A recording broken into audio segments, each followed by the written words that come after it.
नंदुरबार जिल्ह्यामध्ये गणेश उत्सव मोठ्या उत्साहात साजरा केला जात असतो, परंतु या उत्सव साजरा होण्या अगोदरची जी प्रक्रिया असते ती प्रक्रियेला सुरुवात झालेली आहे। आपण बाबा गणपती या मंडळात आहोत। या बाबा गणपतीची जवळपास 150 वर्षाची परंपरा आहे आणि गेल्या 150 वर्षापासून ही गणपती बाप्पाची मूर्ती जी आहे ती काळ्या मातीने शाडू मातीने तयार केली जात असते आणि या मूर्तीसाठी जे मंडळाचे जे कार्यकर्ते आहेत ते रात्रंदिवस राबून स्वतःच्या हाताने ही मूर्ती जी आहे ती तयार केली जात असते।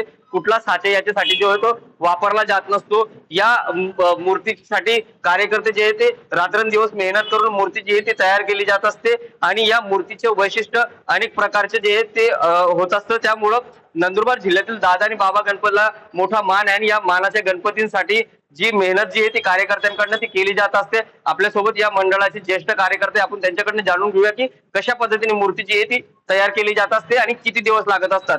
दादा काय सांगणार की या मूर्तीला किती दिवस लागत असतात आणि कशा पद्धतीने तयार होत असते? या मूर्तीला श्रावण महिन्याच्या चतुर्थीपासून सुरुवात होते। कमीत कमी 15 दिवसच्या याचं लागतात आणि सर्व याला कोणी कारागीर नाही, सर्व मुलं मिळून बनवतात आणि जे काही चांगले कारागीर आहे ते थोडंफार फिनिशिंग वगैरे करतात। या गणपती म्हणजे 1893 मध्ये लोकमान्य टिळकांनी जेव्हा हे केली स्थापन केलं उत्सव गणेश उत्सव, त्या टायमाला आमच्या पूर्वजांनी हे गणपती बाहेर मांडायची सुरुवात केली। त्या नंतरच हा गणपती 1994 सालामध्ये हा गणपती सुरुवात केली। तर हा गणपती मुलांनी सर्व बनवतात आणि याला परंपरा अशी आहे, हा मानाचा गणपती आहे। जी इच्छा असेल ती पूर्ण करतो हा गणपती। त्या विधीपूर्वक आम्ही स्थापना करून बनवतो असा हा गणपती आहे। नेमकं याची विधी कधी होत असते, कधी मूर्ती बनवण्याची तयारी जी आहे ती होत असते? श्रावण महिन्याच्या चतुर्थीच्या दिवशी या गणपतीची स्थापना करतात आणि ते 15 दिवस हळूहळू रोज बनवत जातात। मुलं थोडी थोडी माती चढवत जातात आणि त्याला आकार देत जातात आणि आपल्या चतुर्थी स्थापना होते त्या दिवशी त्याची विधिवत पूजा करून त्याला शृंगार करून सर्व हे करून केले जातात। त्याच्यावर चांदी दागिने वगैरे घातले जातात। सर्व चांदी दागिने बनवलेले यांची मूर्ती आहे। तर आता पुढे सर्व परंपरा अशीच चालू राहील पाहिजे। मुलांनी सुद्धा एकत्र येऊन काम करायला पाहिजे।